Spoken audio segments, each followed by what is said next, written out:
Hey, everybody, and welcome. And thank you for joining us today on Friday with Fran. I am Shelly Kino, and this is my guest, Fran. Every Friday, we get together and we just talk about stuff.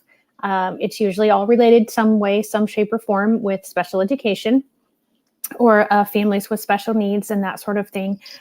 Fran has raised two children, both that had different learning differences. I've been a former special education teacher, and I'm still subbing in schools, and I'm an IEP consultant, education consultant. So we both have several years worth of experience in the field of special education and special needs. And also in the last few years, Fran herself has become someone with special needs. She had some medical problems a few years back, and she is still recovering from that and possibly having some new things develop because of that. So if you are a praying person, I'm sure Fran would appreciate your prayers for the situations that she has going on now. And so today we really didn't have a specific topic. We had said, if there was something that any of the viewers wanted us to talk about, that you could leave comments or questions. And nobody left a comment or a question. So either they don't like us talking or they just didn't have any ideas. So we're going to go with they didn't have any ideas. And we're just going to keep talking.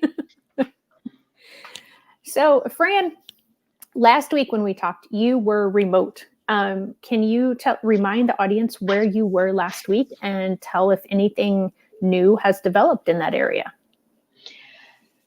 Well, that is loaded. Okay. Oh, it's all consuming right now.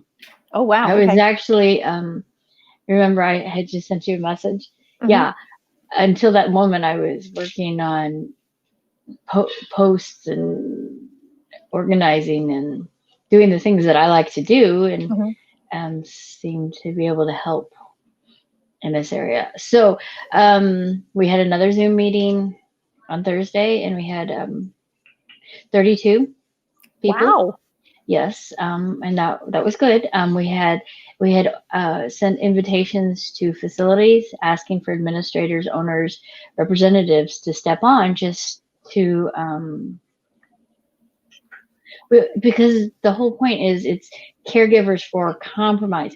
We can't do it without everyone at the table, and Right. so it's neat. There was a couple facilities that showed up, and there was different state representatives on this time, so that was neat. And there was an open communication. Wonderful. And we have a meeting on coming up the beginning of the week, and it's with IDPH, Okay, DHS, and quite a few state representatives. I don't know. It's good. I'm along for the ride. Sometimes I feel like I just pray, glorified, and that the truth is known that our loved ones need us in their home, in there. Today has been makes 200 days since I've been able to hug my son, touch my son, any of the above. It's hard. It's really hard. I'll be honest. I struggle daily with that. I have to just think of how blessed I am that he's healthy, and that I can do something. Other people have it even worse, and they've lost their loved ones in the midst of this. right. Their day count. Yeah, it ended, but it ended with them never being able to love on their loved one. Right. So somewhere there has to be compromise. There has to be a way to make essential caregivers. So that's the gist of the update. And I just posted online on that page, on our Facebook page, the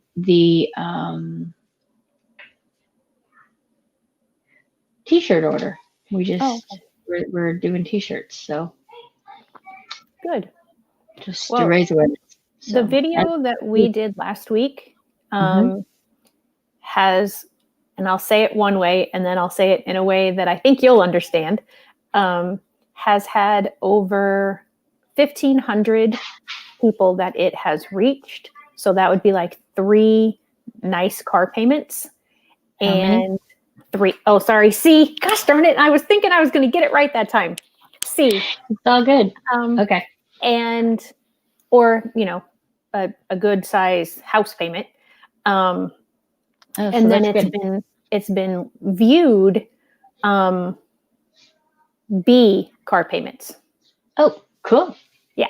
That's awesome. So the reason that I am telling Fran in letters these numbers is because when she had her medical issues a few years back, her brain stopped being able to process number words orally. So like if she writes it out, she would know that B to you and I is 2. And so when I say that it has C, car payments, for someone who is able to understand numbers, that would be about $1,500.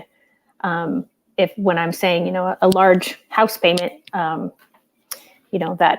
is just a way that, and I'm still not getting it right because I still said 3 instead of C when I talked about how the number of house payments. But that is something that Fran and those around her figured out and worked out as an accommodation, as a modification, in order to help her be part of conversations, to continue to be part of conversations, because prior to her stroke and her concussions, she was able to be, math was like her thing. So that was my fun thing to do. Yeah. So I bring that up because oftentimes we don't want to think, or we can't think outside the box. As far as, when she wasn't understanding those numbers at first, people could have just said, well, I don't know how else to represent that. And, somebody thought about it and figured out this way of doing it. And we need to be doing that with everyone that we're interacting with. Yes. Whether, it's a teacher-student environment, whether it's a parent-child environment, whether it's a spouse and spouse environment, friend to friend, whatever, because it's important that everyone is able to be involved at whatever level they can be, and that we just don't assume because the person doesn't understand it the way we present it, that they can't understand it. Mm-hmm. Right. So, and it has a really cool name. It took me a really long time to remember it. What you're talking about. No, just what you're talking about, figuring something out. Yeah. It's called compensatory strategies. Oh, okay. That makes sense. Isn't that a cool name? Yeah. It's just kind of, I don't know. It's just like, wow, that's a really neat name. I can throw that word out. Yeah. But it's a strategy. It's how to compensate for the area that there is a need to communicate or to get something accomplished. Yeah. And you are certainly able, once it's put into your language, to, you're able to understand what's happening and have a conversation about it and appreciate, the numbers and the amounts.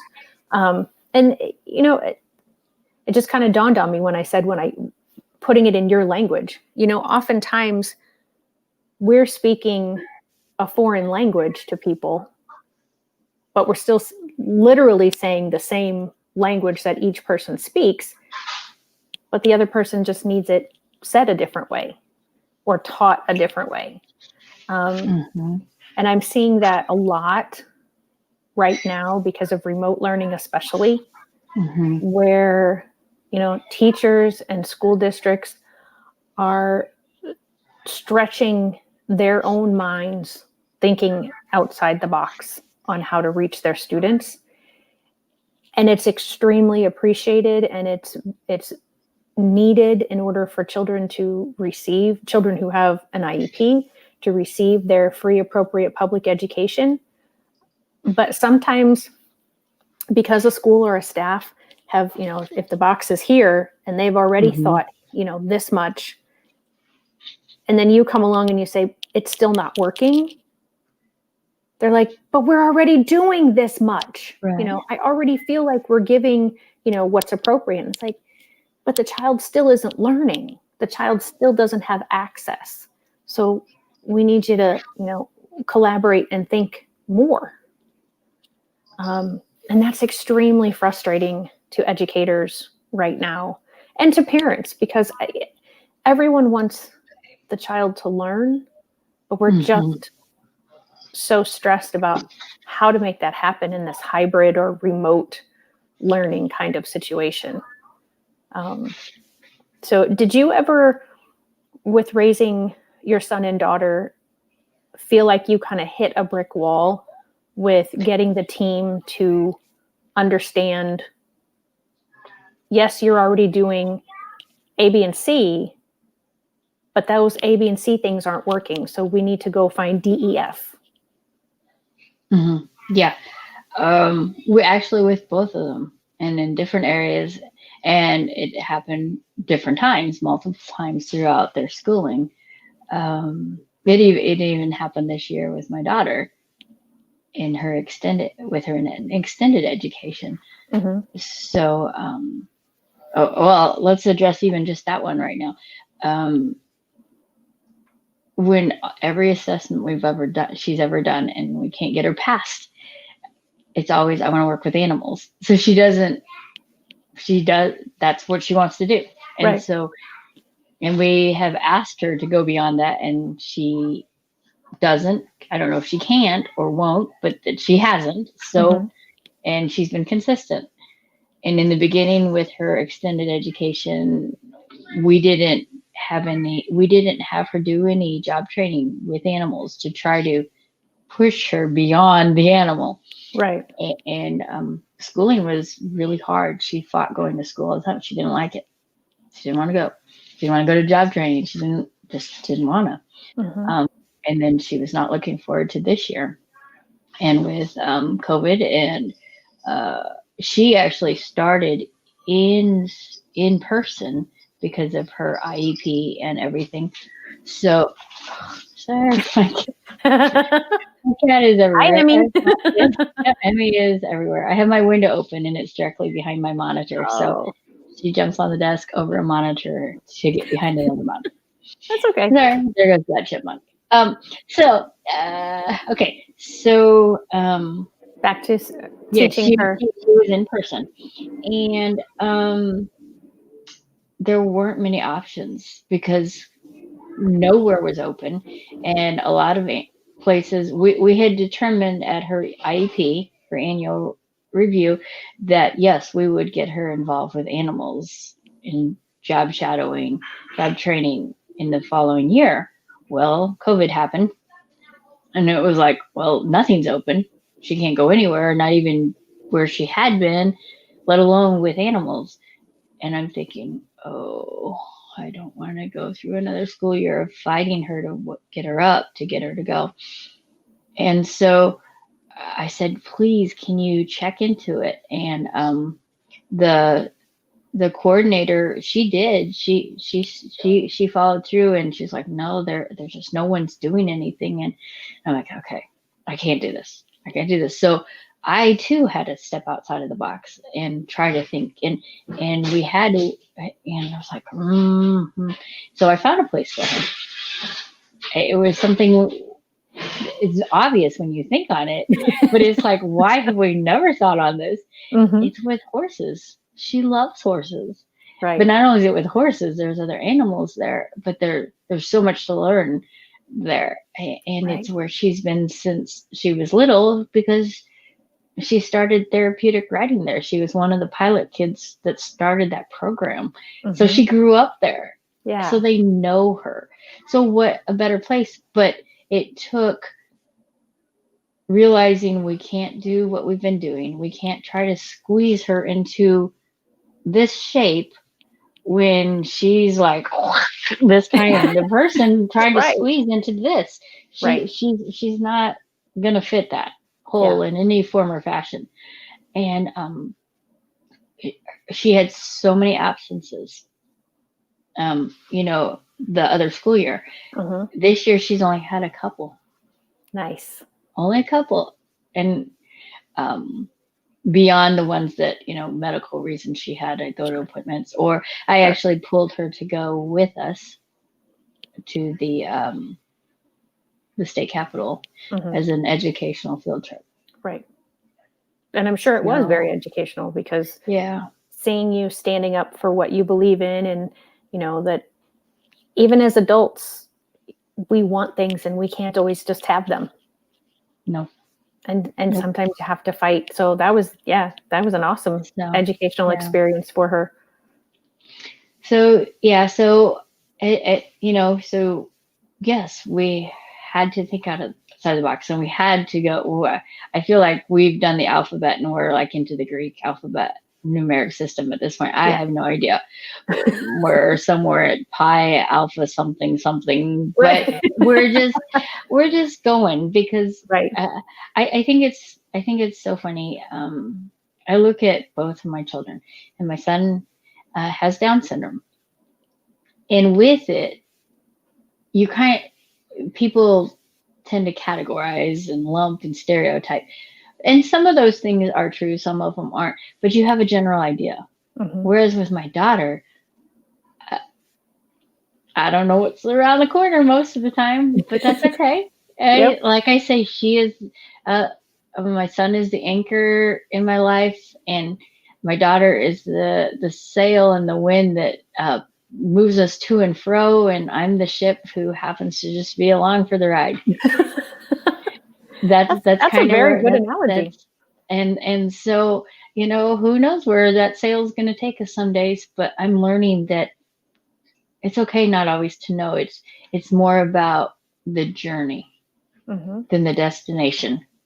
So, is that her in the background? No, that would be my niece. Oh, okay. Thank you. Okay.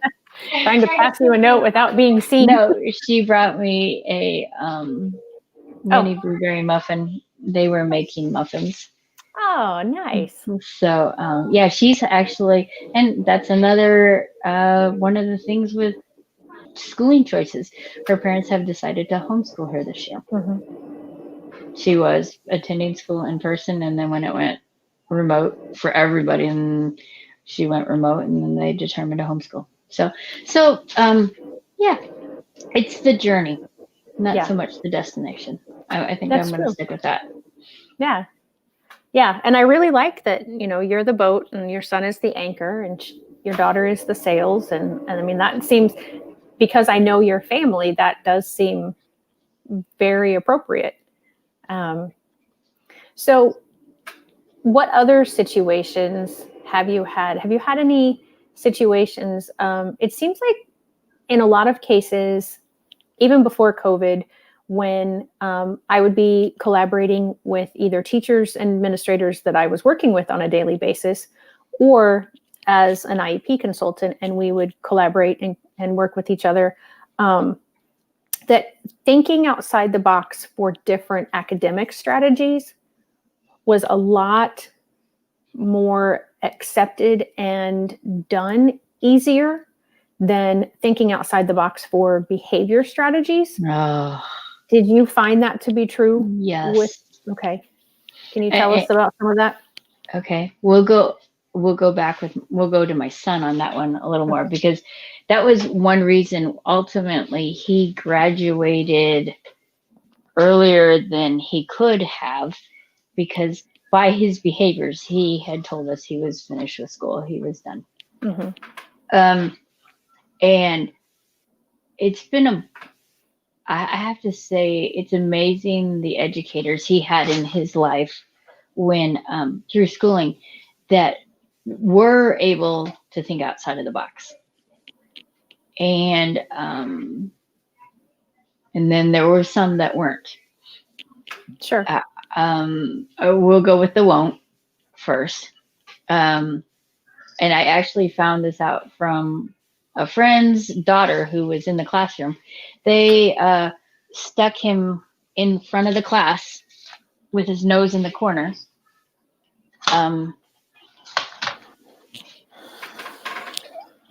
And because he wasn't behaving. Oh, because that's going to change his behavior. Mm-hmm. Behavior is the thing that I love more than any of the academics, because there's a reason that kids do what they do.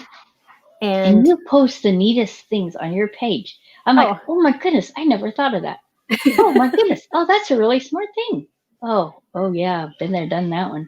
Sorry. Okay, go. I apologize. Go on. No, that's okay. So no, let me just plug my page. So if you don't follow me on Facebook, or if you haven't liked the page, be sure to do that, because I do try to post at least 3 or 4 times a week, and sometimes I manage even to get all 7 days of the week, some sort of a behavior tip, because like I was saying, I find that to be the most interesting of all the, so Fran's going to show you one that I posted recently.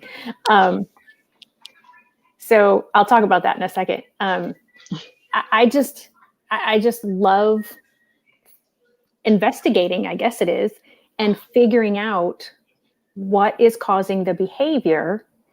And over the course of my teaching career, I developed my own behavior management program. I'm actually doing a presentation for a group of educators Tuesday evening, and it's behavior modification lessons for a lifetime. Because Can I come? May I come? I don't know if it's open to the public. I think you have to be part of the and I forget the name of the group. It's one of the like sorority, so it's like a Theta Kappa something or other. It's all good. It's okay. Yeah. So if you're an educator and you're part of that, but yeah, I mean, a lot of the things that I talk about aren't just applicable to working with students and younger people. They actually work with everyone. And also what I would teach the students through my behavior program will help them all the way through their life. I'm not just trying to teach them how to get through the school day or the school week or even the school year of whatever grade they happen to be in at that time. I really always tried to base what I did thinking about the rest of their lives. So this particular one, being consistent.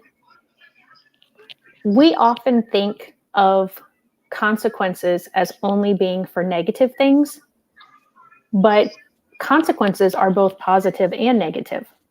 Mm-hmm. We get consequences positively all the time. It's just that we don't necessarily recognize them. But when you're trying to change an unwanted behavior to a wanted behavior, you really have to focus on making a conscious effort of giving that positive consequence. So when the child is doing the behavior that you want, you do want to commend them for that and kind of make it obvious that you're aware that they're doing what you want. Because any behavior, the more attention it gets, the more often you're going to see that behavior. So when they exhibit the behavior you want, positively praise them. When they exhibit the one you don't want, you also have to be consistent with that. You need to be able to work. They need to understand that there are boundaries, and that when they cross that boundary, something is going to happen every time. Because if it happens one time and then it doesn't happen 3 times late for the next 3 times, and then it happens again, it's just going to confuse them. They're still not going to know where that boundary is. It's okay to be flexible in the consequence of the unwanted behavior. Mm-hmm. But it's best if you catch the behavior every time. So do you have a different one that you're showing? I don't know. I just found another one. Oh, okay. Oh, yes. Tell them what you want them to do.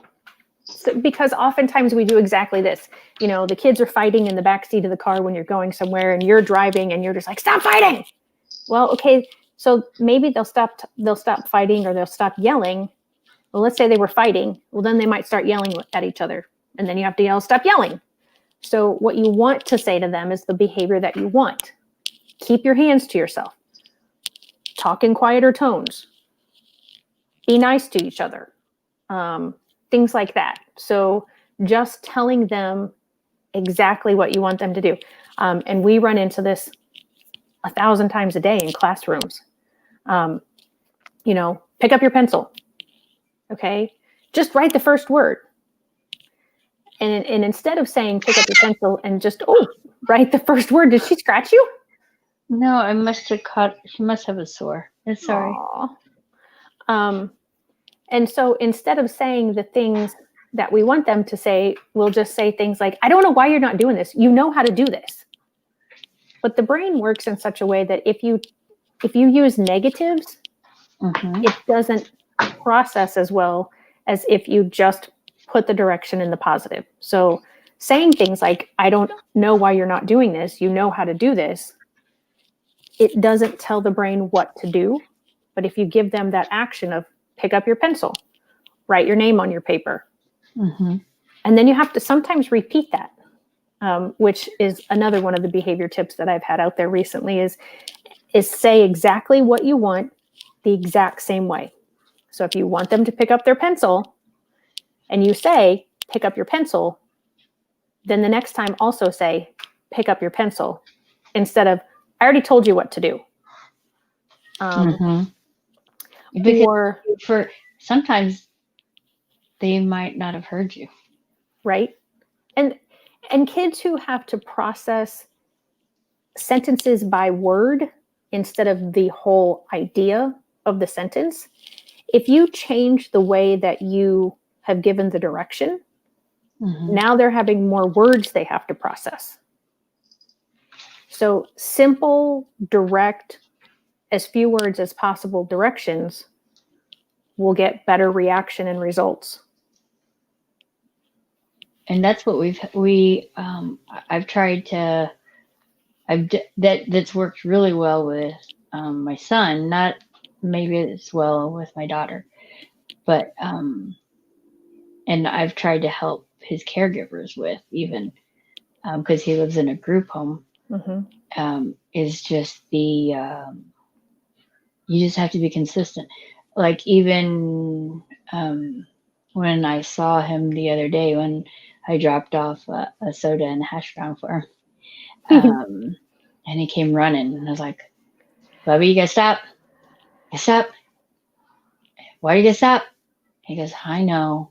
And then, but because we've been consistent and I had said the same thing since, for how many days? 200 days now? Yeah. Since we've been saying the same thing since the beginning, he answered with, I know, virus, gotta be safe, no touch. Right. We broke it down to what he could understand. And I've tried to ask everyone that stops by to drop things off, just tell them the same thing over and over. And please, whatever you do, don't promise them, yeah, you can come visit. Right. Someday. Yeah, that's someday. That's way beyond him. Right. He's a very concrete. Don't ever tell him anything that may happen, or even don't even tell him if it's going to happen in a couple of days. Because his caretakers will come and find you and shoot you because you have now made their lives very miserable because he perseverates. Yeah. And that's true. I mean, and so often, and you can tell me if this happened with him during his years of school, it's the people around him that aren't saying things correctly or aren't following the protocol correctly. Yes. And then, but he would be the one to get in trouble because then he exploded or he didn't follow the directions. So did that happen? Or maybe I should just say, how many times did that happen? Because I know it had to happen. It happened, but I know that God had his hand upon my son and still continues to with his I don't know what the term is, but his aides, I know there's some technical term. Chronological age? No, the people with him, his Oh. aides, his personal aides. Oh, There's okay. another word for Individual care, it. Individual aides. I don't know, what is it? I don't know. Anyway, so they, to me it was individual aides, but it's evolved into something else now. Okay. But paraprofessional? That's the word. Okay. Yeah. I hadn't heard of it, and someone was talking about it when they were like, what? Ooh, what? Oh. Yeah, my dad had an individual aid. No, we're talking about, I think we're talking about the same thing, but apparently it's called something else now. So we're just going to go with that. Okay. But so he had amazing ones. In the beginning, his first aid, and she still to this day, okay, when trick-or-treating happened, and we would go with my niece who snuck in here with the muffin. So my kids would go too.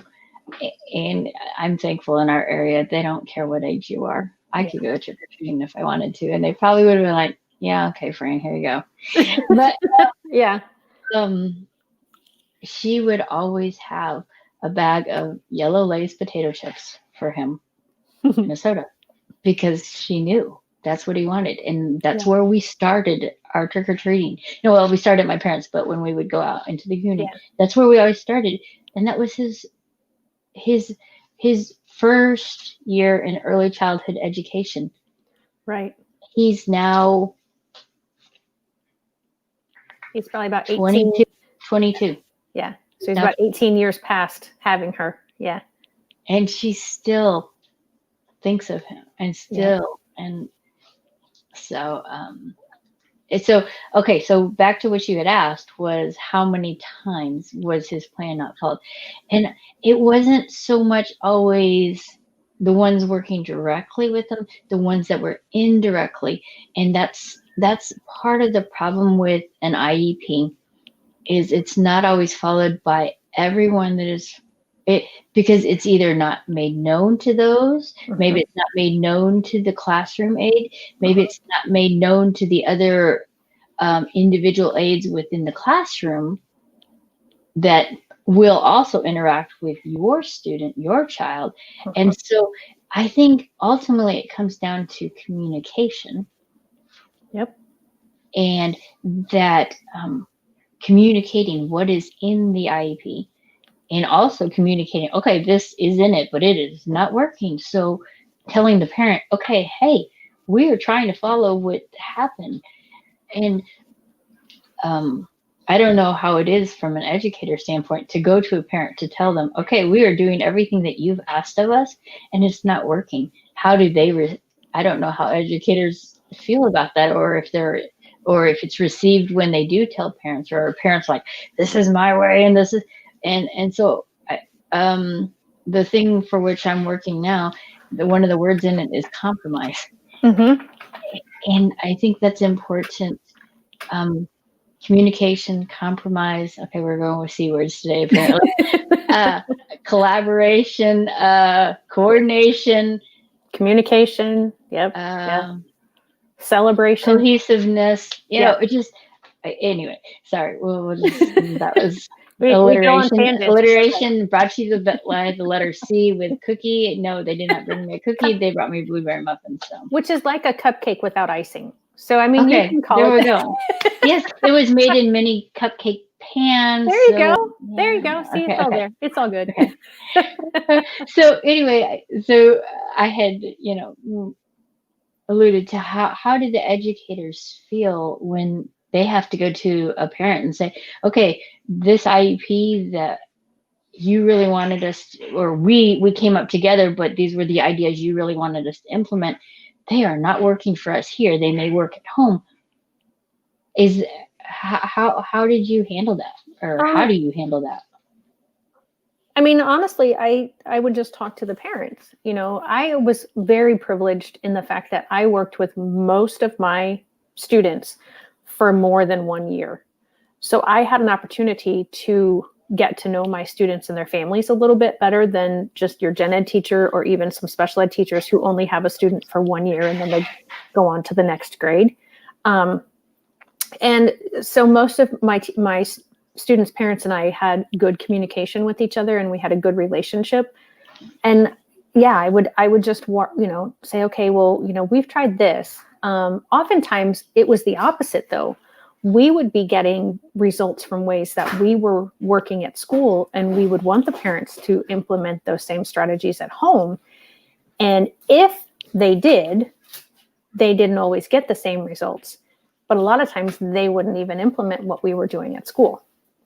So the best relationship that I had was with a family who I basically explained the program, because there are steps to my program, and there are kind of words to say at each step. And they started implementing it at home, and they were just shocked. Like, oh my gosh, this is like a different kid now. But that consistency, go to that C word, of having the same plan and everybody using the same terminology, the same setup, the same phrasing, really gives those boundaries that the kids need, because kids really do need boundaries. They thrive knowing where their limits are as far as behavioral things. I thrive knowing the rules. Right. I have to have I need to know those. The rules for me are the boundaries, and I need to know, because then I know then I know, okay, if I'm doing this, then I'm doing okay. I'm doing it right. So I mean, Right. I get it. Yeah. And I had some parents who tried to implement the system at their house, but it doesn't always work the same because it's somebody different doing it. But what you mentioned about the sort of the indirect helpers or indirect people working with the children that have an IEP, that is, I think, a real downfall in a lot of school districts, because they don't realize that they are allowed to let those people see the child's IEP. And especially if the child has a behavior plan, they really need to, pretty much everybody in the building, because at some point, if the kid's in the hallway, they could interact with a lot of different teachers that aren't their direct teachers. I had a situation, it was the first situation with a student that had a behavior plan. And we trained everyone in our building. If you see this student, these are the words you say, these are the steps you follow. And he was a kindergartner at the time, who was having multiple meltdowns and very violent, aggressive episodes that could last anywhere from 5 minutes to 2 hours to 4. I think I always forget, because this was back in the middle 90s. So I've lost a lot of my brain cells and memories. I always forget if it's 2 hours or 4 hours, but anyway, it was a very, very long, violent, physical and verbal episode that he had. And he went from having those multiple times a day, every single day, to, once we implemented this behavior plan and we got everybody in the building on the same page, saying the exact same things, within we started it in January, the end of January. By March, he was down to a few episodes a week, and those were very short in nature. And in the last month of school, in the month of May, he had 0 episodes throughout the entire month. Whoa. So I witnessed and was part of firsthand seeing a child go from nobody seemingly being able to help him not being able to control any of his behaviors, to, we taught him the proper ways. We taught him how to express what he was feeling, other than, all the violent and verbally aggressive ways.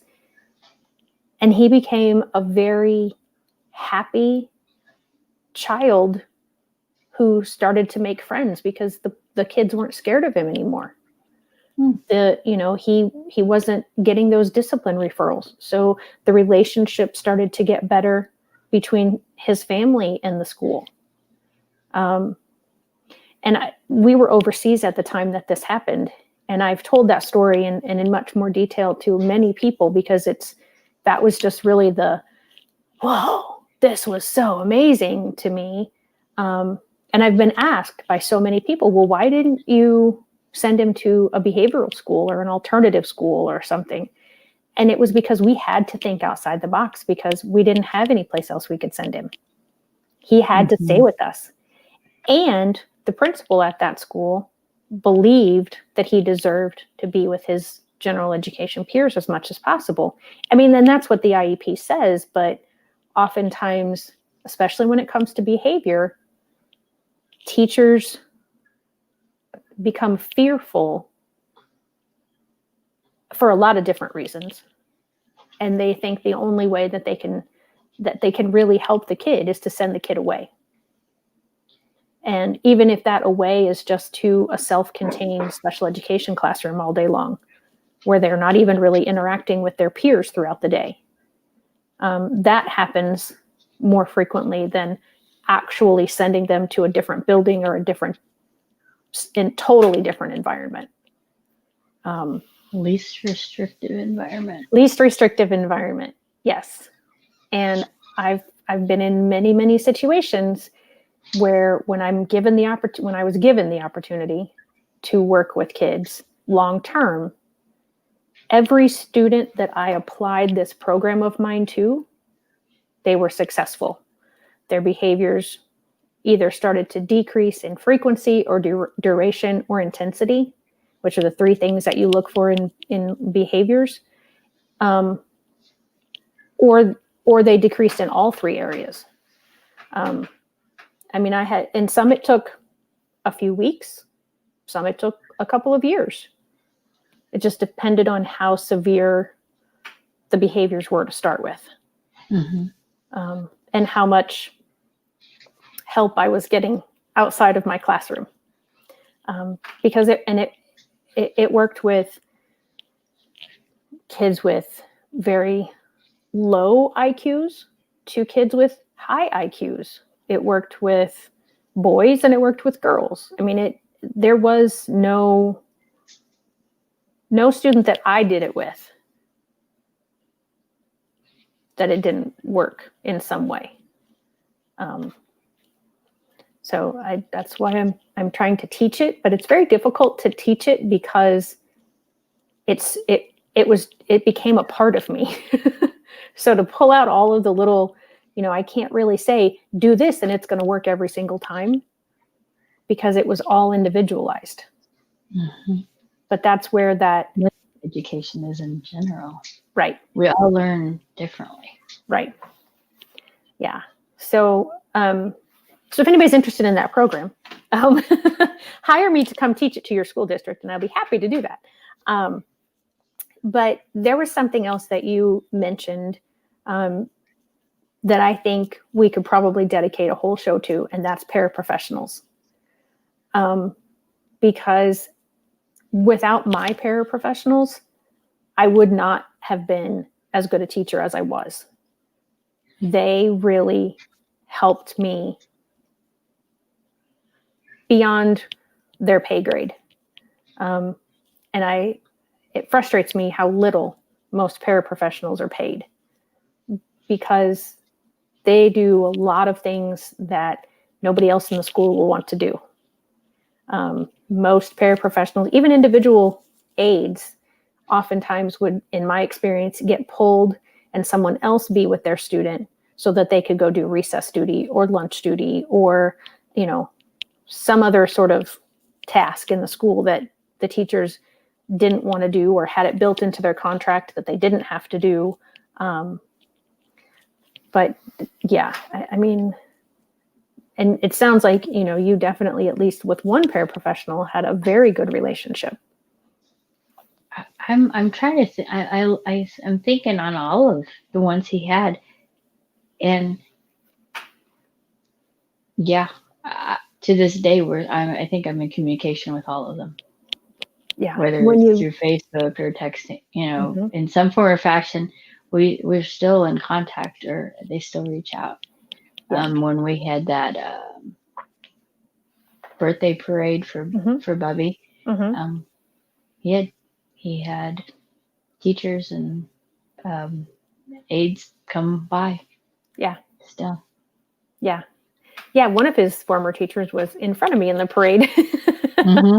Yeah. And he calls her Rapunzel. Really? Yeah. Don't just Rapunzel, last name, his last name. Oh, wow. That's funny. That's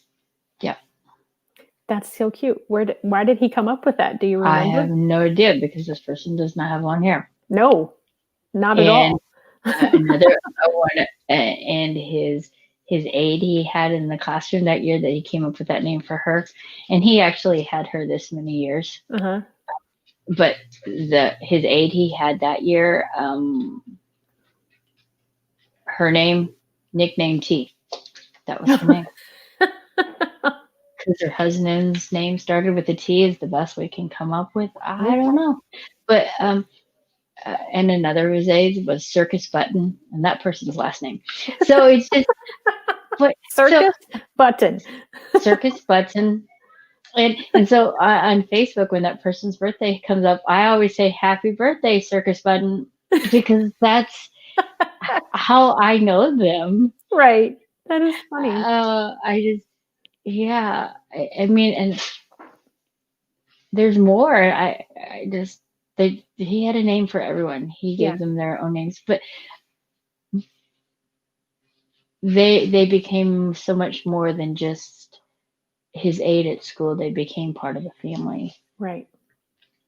And but even if they don't become family, I mean, I think there's maybe. Sorry, there's lots of noise in my house today. Apparently, it's okay. Apparently, or even if they didn't become members of the family. Yeah, we still were able to communicate. We were able to communicate, collaborate, and coordinate everything to make it I was going to go make a cohesive unit. I was really going there. I was like, am I going to do this? But that's what we do. We alliterate. Apparently we do. But so, yeah, it's but I wanted to touch on something. I don't know where we are time-wise. But we've got about this much to go. I can't wait. This hand. Both hands. Okay, couple of hands. Okay, yeah. So, but what I wanted to say, because you were talking about the school and how everyone had to be on the same page. And I look at my children, and my son's is obvious. He has Down syndrome. And so it's very obvious that he has different needs and needs different accommodations. My daughter, on the other hand, outwardly, she looks like you and me. Right. And I think some people call it an invisible. Disability, illness, invisible. Right. It's referred that kind of ties in also like with mental people who have mental struggles as well. But so when she needed help, it didn't always happen. Yeah. There was not the understanding when she was having a meltdown. There was not the understanding that she had just become so overstimulated that she didn't know what else to do. So she was just raging. Right. She was a spoiled brat. She was manipulative. She was rebellious. Immature. Did not play well with others, for lack of a better way to throw it out. It's just like, I look at it and I'm like, oh my goodness gracious. Why? Because lack of all of those C words, the communication, the coordination, comprehension. So then it became my job to advocate, to stand up for, and then communicate with the teachers, with the administration. Hey, we need to do something here. We're losing my daughter. And Mm-hmm. if we lose her too much further, she will not be able to function in school at all. Right. And so, so, I think it comes back to it. I'm thinking about behaviors, and then it's just the communication. And also, as you were talking about the plan that the behavior programming, the whole concept, your lifestyle, how Mm-hmm. you live it now. But also knowing, yes, you wanted families to do it, so there was consistency, but also you knew that if this family had given their best effort, it may, for some reason in that family, because that child would not respond to the parents, perhaps doing it. Maybe if another outsider had tried it there, yeah, it might have worked.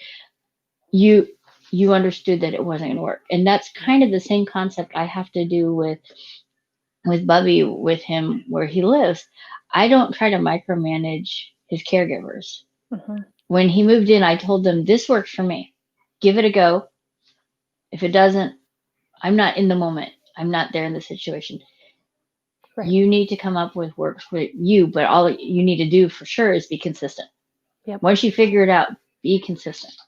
And all of you be consistent with that there, and it'll probably work because he's going to tie it. But so communication, consistency are important in behavior, I believe. And so that was just the only thing, as you were sharing, those were the things I wanted to kind of tie in, if that was. Yeah. And I started off kind of answering the question of, how do educators feel when the program that they and the parents set up, or that the parents really said, hey, if you do this, it works. How do we feel? I was trying to remember, and I don't recall having a parent ever tell me that. I've had teachers tell me that the system that I had developed and wanted them to implement didn't work in their classroom. And some of it was that they really weren't doing it in the steps that I had outlined. Some of it was that I had not explained it as in a way that in their language, like we talked about earlier. Mm-hmm. And some of it was that they just really weren't doing it correctly. And so it that would frustrate me, because I felt like oftentimes they would still put the blame on the student when I didn't feel that blame belonged on the student's shoulders. So that was my experience. I can't really speak to other, what other educators might feel or how they approach this kind of, if you put everything into place that the family tells you this is going to work and then it doesn't work. I don't really know how anyone else feels, but my advice in that situation would be what we've talked about, is communicating. If you are an educator and you've had a family, you either had a family or you as the IEP team decided this is what needs to happen. And I did have that one time in the last district where I taught.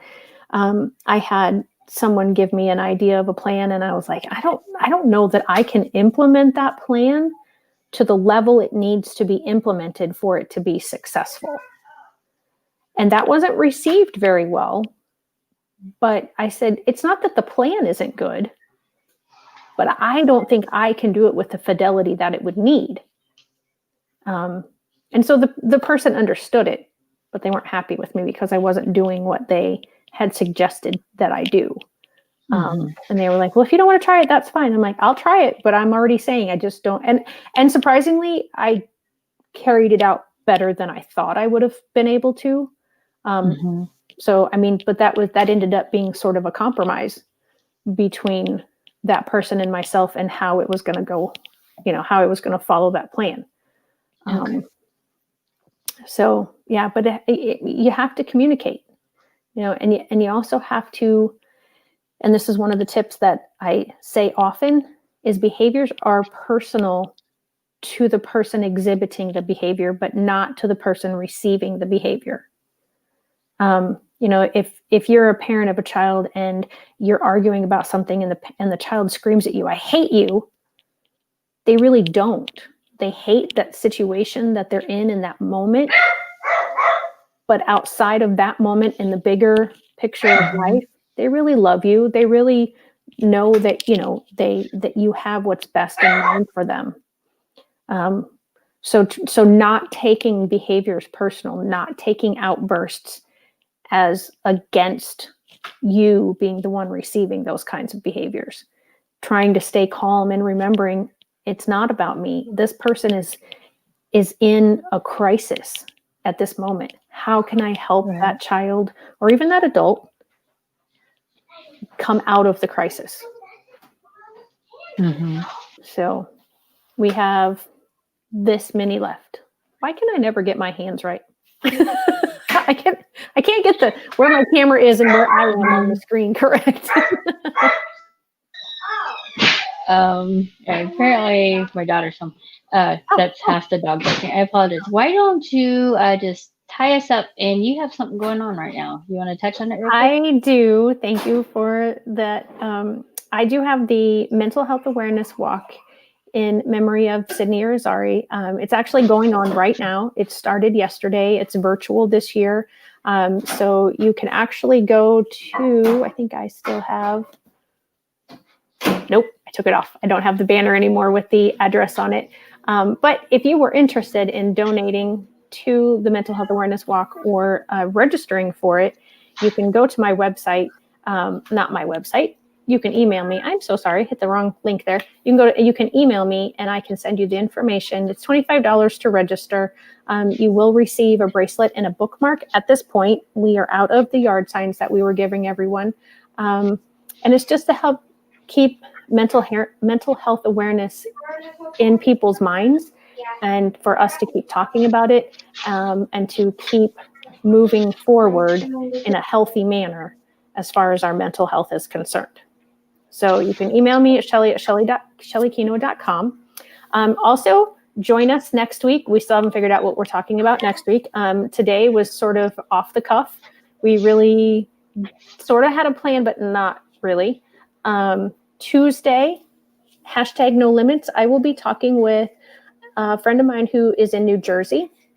She went through the Master IEP Coach course like I did, and we are going to be talking about all things, well, not all things probably, but a lot of things regarding remote learning right now, some things that you as parents can do in order to help move things forward for your child without hopefully having a meltdown of your own. So if you like this, please click the like button. I figured out the whole algorithm thing a little bit. The more comments it receives, the more people Facebook shows it to. So the more reach it can have. So leave a comment, like it. If you're watching on YouTube, click the subscribe button. If you watch this replay on IGTV, comment, same way. It's got the more comments, the more people that it will reach. Join us here next week, Friday with Fran at 1:00 Central, and #NoLimits on Tuesday, 1:00 Central. Fran, thank you so much. Have a great week. Thank you.